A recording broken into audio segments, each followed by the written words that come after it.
మీరు ఒకటి మాత్రం పక్కా, ఎన్నికలు ఎప్పుడు వచ్చినా, ఎలక్షన్లు ఎప్పుడు వచ్చినా ఖచ్చితంగా కనబడుతున్నది మన కార్యకర్తల ముఖాల్లో ఉత్సాహం గాని, మీరు చూపెడుతున్న ఊపు గాని చూస్తుంటే కాంగ్రెస్ బంగాళాఖాతంలో కలిసేది పక్కా, బ్రహ్మాండంగా గులాబీ జెండా ఎగిరేది పక్కా, ఇందులో అనుమానం ఎవరికీ లేదు.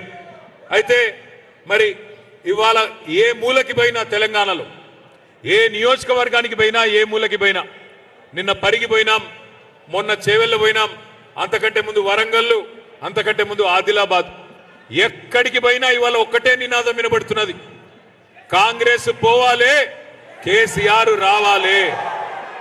ఎందుకు ఈ పరిస్థితి వచ్చింది ఒక్కసారి అర్థం చేసుకోవాలి. కూర్చోబెట్టాలా? మధ్యలో మీరు కూర్చోవాలంట, కూర్చోపోతే ఎన్నికలలో కనబట్టలేదంట. కూర్చోగలుగుతారా? ఆడ కూర్చున్నందుకు జాగలేదంట. మా హాల్ చిన్నగా అయిపోయింది, మనం మంది ఎక్కువైపోయినాం. ఏం చేద్దాం? ఇవాళ వాస్తవం ఏంది అంటే, ఎందుకు 2.5 సంవత్సరాలుగా పెద్దలు మన నాయకుడు, తెలంగాణ సాధించిన ఉద్యమ నాయకుడు కేసీఆర్ గారు 2.5 సంవత్సరాలలో కేవలం 4-5 సార్లు మాత్రమే బయటికి వచ్చింది.